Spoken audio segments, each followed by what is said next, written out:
বিশ্ব ইস্তেমার মাঠে দোকানে আছি। এই যে জুতার দোকান, রাস্তা যে ধুলা, মানুষের পায়ের ধুলার কারণে আমাকে চেহারা দেয়, আমাকে চিনা যায় না, চেহারা চেঞ্জ হয়েছে, মনে হইতেছে আমরা কোনো বনে জঙ্গলে তাই কুত্তার থেকেও খারাপ হয়ে গেছে আমাদের অবস্থা। ঘুম হয় না ঠিক মতো, গোসল করা পারি না, খাওয়া দাওয়া হয় না, কোনো কিছুতে আমরা আরামে নাই। কিন্তু ভাবছিলাম যে এবার ইস্তেমায় বেচা কিনা হইব, দোকানটা নিয়ে পুরো ধরা খেয়ে গেছি, কোনো বেচা কিনা নাই, একবার অবস্থা খুবই খারাপ। মানুষ কেনাকাটা বাদ দিয়েছে, মানুষের পকেটে টাকা সম্ভবত মানুষের পকেটে টাকা নাই।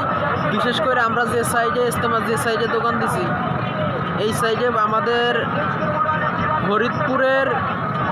ফরিদপুর রাজবাড়ি মাগুরার লোকজন আমাদের এই সাইডে পড়ছে আর কি। ইস্তেমায় যারা আসছে ফরিদপুর মাগুরা রাজবাড়ির লোকজন এই সাইডে, আমার মনে হয় আমাদের ফরিদপুর মাগুরার লোকজনের কারণে, রাজবাড়ির লোকজনের কারণে বেচা কিনা হয় নাই। মানে আমাকে এলাকার লোকজনে কোনো জিনিস কিনতেছে না। যে জুতা 100 টাকা কিনা, সেই জুতা দাম কয় 50 টাকা 60 টাকা, মানে এমন অবস্থায় আছি আমরা। জুতা কালকের থেকে মনে করেন যে 2 দিন খালি লাভ ছাড়া জুতা বেশি, দোকান বাড়ায় উঠবো না। যাই হোক, এক পর্ব শেষ হইলেও দেখা যাক আর এক পর্বে কী অবস্থা হয়।